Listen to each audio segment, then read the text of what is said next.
बुढ़िया थी, उसके 7 बेटे थे, 6 कमाने वाले और एक निकम्मा था। बुढ़िया माँ 6 पुत्रों की रसोई बनाती, भोजन कराती और पीछे जो कुछ बचता उसे 7वें बेटे को दे देती। परंतु 7वां पुत्र बड़ा भोला भाला था, मन में विचार न करता। एक दिन वह अपनी बहू से बोला, देख मेरी माता का मुझ पर कितना प्रेम है। वह बोली, क्यों नहीं, सबका बचा हुआ झूठा तुमको खिलाती हैं। वह बोला, ऐसा नहीं हो सकता, मैं जब तक आँखों से न देखूं मान नहीं सकता। बहू ने हंसकर कहा, देख लोगे तब तो मानोगे ना। कुछ दिन बाद एक बड़ा त्योहार आया। घर में 7 प्रकार के भोजन और चूरमा के लड्डू बने। वह परीक्षा लेने के लिए रसोई में सिरदर्द का बहाना बनाकर पतला कपड़ा सिर पर ओढ़कर रसोई में सो गया और कपड़े में से एक सब देखता रहा। 6 भाई भोजन करने आए। उसने देखा माँ ने सब उनके लिए सुंदर आसन बिछाए, 7 प्रकार की रसोई परोसी। वह आग्रह करके जिमाती रही। वह देखता रहा। 6 भाई जब भोजन कर उठे तब माँ ने उनकी झूठी थालियों में से लड्डुओं के टुकड़ों को उठाया और एक लड्डू बनाया। जूठन साफ कर बुढ़िया माँ ने पुकारा, उठ बेटा, 6 भाई भोजन कर गए, अब तू ही बाकी है, उठ भोजन कर ले। उसने कहा, माँ मुझे भोजन नहीं करना है, मैं परदेश जा रहा हूँ। माता ने कहा, कल जाना हो तो आज जा। वह बोला, हाँ हाँ आज ही जा रहा हूँ। यह कहकर वह घर से निकल गया। चलते समय बहू की याद आई। वह गौशाला में कंडे थाप रही थी। जाकर बोला, हम जावे परदेश को, आवेंगे कुछ काल, तुम रहियो संतोष से, धर्म अपनो पाल।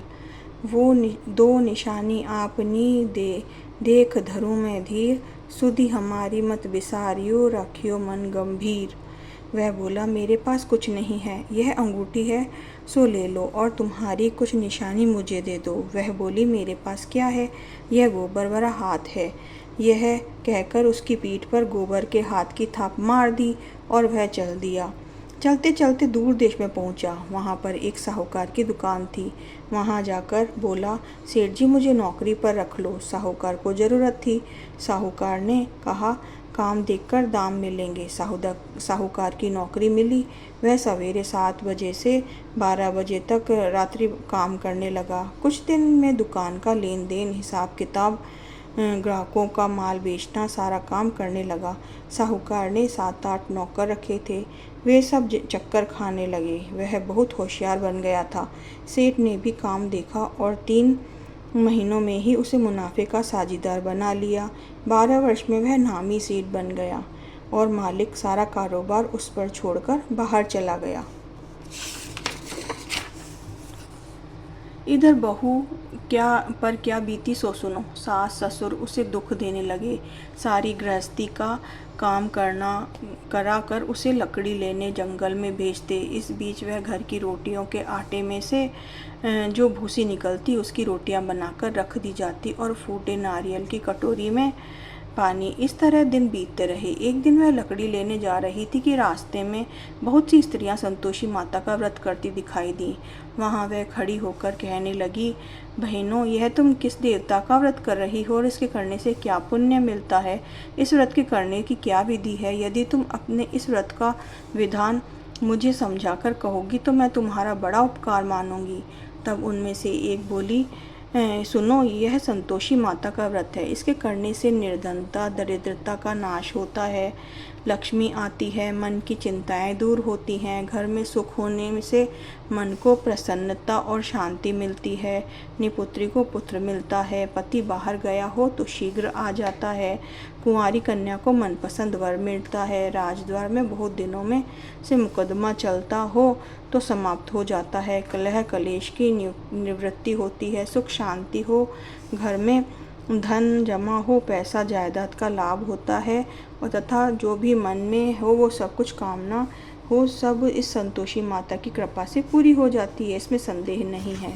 वह ये पूछने पर यह व्रत कैसे किया जावे वह भी हमें बताओ तो बड़ी कृपा होगी। स्त्री बोली, 1.25 रुपये का गुड़ चना लेने इच्छा हो तो 5.25 रुपये का लेना और 10.25 रुपये का भी ले सकते हो। सहूलियत के अनुसार लेना, बिना परेशानी, श्रद्धा और प्रेम से जितना भी बन सके सवाया लेना। 5.25 रुपये से 10.25 रुपये तक, इसमें से किसी भी ज़्यादा शक्ति या भक्ति के अनुसार गुड़ और चना लें। इस हर शुक्रवार को निराहार कथा कहना सुनना और इसी बीच क्रम टूटे नहीं, लगातार नियम पालन करना। सुनने वाला कोई ना मिले तो घी का दीपक जलाकर उसके आगे जल के पात्र को रखकर कहना, नियम न टूटे जब तक कार्य सिद्ध न हो। नियम पालन करना और कार्य सिद्ध हो जाने पर व्रत का उद्यापन करना। 3 मास में माता पूरी फल प्रदान करती है। यदि किसी के खोटे ग्रह हों तो भी माता 1 वर्ष में अवश्य कार्य सिद्ध करती है। कार्य सिद्ध होने पर ही उद्यापन करना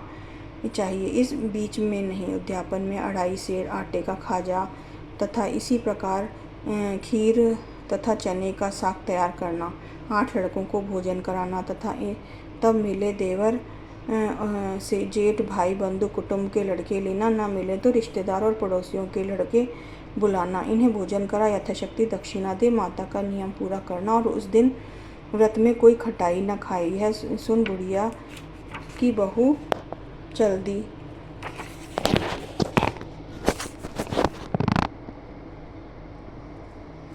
रास्ते में लकड़ी के बोझ को बेच दिया और उन रुपयों से गुड़ चना और ले माता का व्रत की तैयारी करने आगे चली गई।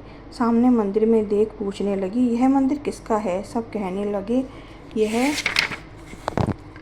संतोषी माता का मंदिर है। यह सुन माता के नियम कुछ जानती नहीं। मैं बहुत दुखी हूँ, हे माता जगजननी मेरा दुख दूर करो, मैं तेरी शरण में आई हूँ। माता को दया आई। 1 शुक्रवार बीता, दूसरे शुक्रवार को ही उसके पति का पत्र आया और तीसरे शुक्रवार को उसका भेजा हुआ पैसा आ पहुँचा। यह देखकर जेठानियाँ मुँह सिकोड़ने लगी, इतने दिनों बाद इतना पैसा आया, इसमें क्या बढ़ावा है? लड़के ताने देने लगे, काकी पास अब पत्र आने लगे हैं, रुपया आने लगा है, अब तो काकी की खातिर बढ़ेगी, अब तो काकी बुलाने से भी नहीं बोलेगी। बेचारी सरलता से कहती, भैया पत्र आवे रुपया आवे तो हम सबके लिए अच्छा है। ऐसा कहकर आंखों में आंसू भरकर संतोषी माता के मंदिर मातेश्वरी के चरणों में गिरकर रोने लगी। माँ, मैंने तुमसे पैसा नहीं मांगा, मुझे पैसा का क्या काम है? मुझे काम में तो सुहाग से काम है, मैं तो अपने स्वामी के दर्शन और सेवा मांगती हूँ। तब माता ने प्रसन्न होकर कहा, जा बेटी, तेरा स्वामी आएगा। यह सुन खुशी से बावली हो गई, घर जाकर काम करने लगी। अब संतोषी माता ने विचार करने लगी कि इस भोली पुत्री को मैंने कह तो दिया कि तेरा पति आएगा, पर आएगा कहाँ से? वह तो इसे स्वप्न में भी याद नहीं करता, उसे यह याद दिलाने मुझे जाना पड़ेगा। इस तरह माता उस बुढ़िया के बेटे के पास जाकर स्वप्न में प्रकट हो कहने लगी, साहूकार के बेटे सोता है या जागता है? वह कहता, माता सोता भी नहीं हूँ, जागता भी नहीं हूँ, बीच में हूँ, कहिए क्या आज्ञा है? माँ कहने लगी, तेरा घर बार है या नहीं? माँ बोली, पुत्र तेरी घरवाली बहुत कष्ट उठा रही है। वह बोला, हाँ माता, यह तो मुझे मालूम है, परंतु जाऊँ कैसे? परदेश की बात है, लेन देन का कोई हिसाब नहीं है, कोई जाने का रास्ता नज़र नहीं आता, कैसे चला जाऊँ? माँ कहने लगी, मेरी बात सुन, सवेरे नहा धोकर संतोषी माता का नाम ले, घी का दीपक जला, दंडवत कर दुकान पर जाकर बैठ जाना। देखते देखते तेरा लेन देन चुक जाएगा, जमा का माल बिक जाएगा, साज होते होते धन का ढेर लग जाएगा। अब तो वह सारे दिन बहुत ही जल्दी उठ मित्र बंधुओं से अपने सपने की बात कहता। वे सब उसकी बात पर अनसुनी कर हंसी उड़ाने लगते। कहीं स्वप्न में भी सच्चे होते हैं। एक बूढ़ा बोला, देख भाई, मेरी बात मान, इस तरह साँच या झूठ कहने से बदलते जैसे कहा है वैसा ही करने में तेरा क्या जाता है? अब बूढ़े की बात मानकर नहा धोकर संतोषी माता को दंडवत कर घी का दीपक जला दुकान पर बैठ गया। थोड़ी ही देर में वह क्या देखता है कि देने वाले रुपए लाए, लेने वाले हिसाब लाए, कोठे में भरे सामानों की खातिरदारी, नगद में सौदा करने लगे। शाम तक धन का ढेर लग गया। मन में माता का नाम ले प्रसन्न हो घर को जाने के वास्ते गहना कपड़ा सामान खरीदने लगा। यहाँ से काम से निपट कर घर रवाना हुआ। इधर उसकी बहू बेचारी तो जंगल में लकड़ी लेने जाती है। लौटते वक्त माताजी के मंदिर में वह विश्राम करती। वह तो उसका रोज के रुकने का स्थान ठहरा। धूल से धूल उड़ती देख वह माता से पूछती है, हे माता, यह धूल कैसे उड़ रही है? माँ कहती है, पुत्री तेरा पति आ रहा है, अब तो तू ऐसा कर, लकड़ियों के 3 बोझ बना, एक नदी के किनारे रख, दूसरा मंदिर पर और तीसरा सिर पर रख। तेरे पति को लकड़ी का गट्ठा देखकर मोह पैदा होगा, वह वहाँ रुकेगा, नाश्ता पानी बना कर रखना, माँ से मिलने आएगा। तू लकड़ी का बोझ उठाकर जाना और बीच में चौक में गड्ढा डालकर 3 आवाज़ें जोर से लगाना। लो सासू जी, लकड़ियों का गट्ठर लो, भूसी की रोटी दो, नारियल खोपड़े में पानी दो, आज कौन मेहमान आया है। की बात सुनकर बहुत अच्छा है माताजी कहकर प्रसन्न मन में लकड़ियों की गठरी ले गई। अब एक नदी के तट पर एक माता के मंदिर पर रखा। इससे वह मुसाफिर आ पहुंचा। सूखी लकड़ी देख उसकी इच्छा हुई कि अब यहाँ निवास करे। भोजन बना, खा पी कर गाँव को चले। इस प्रकार भोजन बना, विश्राम ले गाँव को गया। उसी समय बहू सिर पर लकड़ी का गट्ठा लिए आती है। उसे आंगन में डाला, जोर से 3 आवाज़ देती है। लो सासू जी, लकड़ी का गट्ठा लो, भूसी की रोटी दो, नारियल के खोपड़े में पानी दो, आज कौन सा मेहमान आया है। यह सुनकर उसकी सास अपने दिए हुए कष्टों को भुलाने हेतु कहती है, बहू ऐसा क्यों कहती हो, तेरा पति ही तो आया है, आ बैठ, मीठा भात खाकर कपड़े गहने पहन। इतने में आवाज़ सुनकर स्वामी बाहर आता है और अंगूठी देख व्याकुल हो जाता है। माँ से पूछता है, यह कौन है। माँ कहती है, बेटा यह तेरी बहू है, आज 12 वर्ष हो गए हैं। जब से तू गया है तब से सारे गांव में जानवर की तरह भटकती फिरती है, काम काज घर का कुछ करती नहीं, 4 समय आकर खा जाती है। अब तुझे देखकर भूसी की रोटी और नारियल के खोपड़े में पानी मांग रही है। वह लज्जित हो गया। वो ठीक है माँ, मैंने इसे भी देखा है और तुम्हें भी। अब मुझे दूसरे घर की चाबी दो, मैं उसमें रहूँगा। ठीक है बेटा, तेरी जैसी मर्जी। यह कहकर माँ से चाबी का गुच्छा पटक दिया। उसने चाबी का गुच्छा लेकर दूसरे कमरे को खोलकर सारा सामान जमाया। एक दिन में ही वहाँ राजा के महल जैसा ठाट बाट बन गया। अब क्या था, वह सुख भोगने लगी। तत्पश्चात अगला शुक्रवार आया। उसने अपने पति से कहा, मुझे माता का उद्यापन करना है। उसका पति बोला, बहुत अच्छा है, खुशी से कर ले। कि तुरंत ही उद्यापन की सारी तैयारी करने लगी। जेठ के लड़के को भोजन के लिए कहने गई। उसने मंजूरी दिया, परंतु पीछे जेठानी अपने बच्चों को सिखलाती है, देख रे, भोजन के समय सब लोग खटाई मांगना, जिससे उसका उद्यापन पूरा न हो। लड़के जीमने गए, खीर पेट भर कर खाई, परंतु बाद में याद आते ही कहने लगे, हमें कुछ खटाई खाने को दो, खीर खाना हमें भाता नहीं। देखकर अरुचि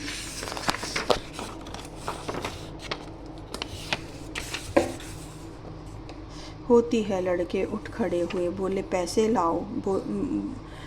भोली बहू कुछ जानती न थी। माँ 100 के पैसे दे दिए। लड़के उसी समय उठकर इमली ले खाने लगे। यह देखकर बहू पर माताजी ने कोप किया।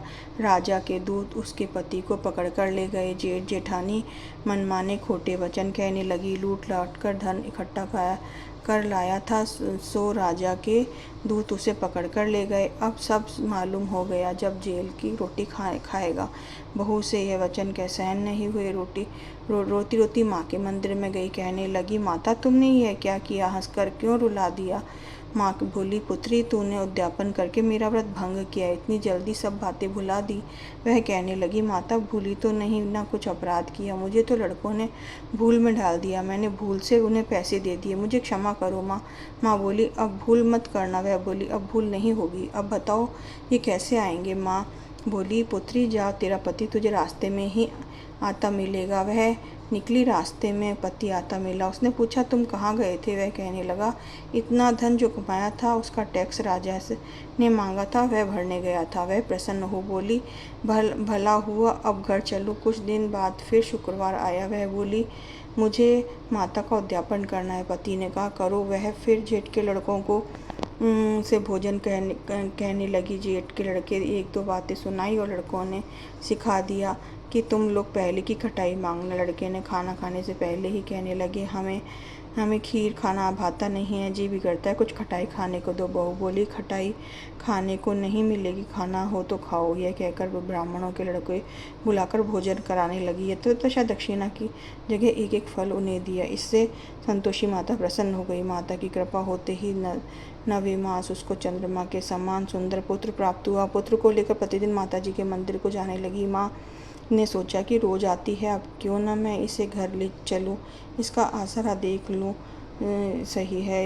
यह माता विचार कर भयानक रूप बनाया। गुड़ और चने से सना मुख, ऊपर से सूंड के समान होठ, उस पर मक्खियाँ भिनभिनाती रहीं। दो देहरी पर पैर रखते ही उसने सास चिल्लाई, देखो रे, कोई चुड़ैल डाकिनी चली जा रही है। लड़कों, इसे भगाओ, इसे भगाओ, नहीं तो कोई किसी को खा जाएगी। लड़के डरने लगे, चिल्लाकर खिड़की बंद करके कहने लगी। बहू रोशनदान से देख रही थी, प्रसन्नता से पगली होकर चिल्लाने लगी, आज मेरी माता मेरे घर आई है। यह कहकर बच्चे को दूध पिलाने से हटाती है। इतने में सास का क्रोध फूट पड़ा। मेरी बहू इसे को देखकर कैसे उतावली हुई जो बच्चों को पटक दिया। इतने में माँ के प्रताप से वहाँ जहाँ देखा वहाँ लड़के ही लड़के नजर आने लगे। माँ जी बोली, मैं जितना व्रत करती हूँ वही संतोषी माता है। इतना कह झट से सारे घर के किवाड़ खोल दिए। सबने माता के चरण पकड़ लिए और विनती कर कहने लगी, हे माता, हम मूर्ख हैं, हम अज्ञानी हैं, तुम्हारे व्रत की विधि हम नहीं जानते, तुम्हारा व्रत भंग हमने बड़ा अपराध किया है। माता, अब हमारे अपराध को क्षमा करो। इस प्रकार माता प्रसन्न हुई। हे माता, बहू को जैसा फल दिया वैसा सबको देना। जो ये कथा सुने उसको मनोरथ पूर्ण हो। बोलो संतोषी माता की जय। सबका दुखड़ा दूर करना, हे माता रानी। जय हो संतोषी माता की जय।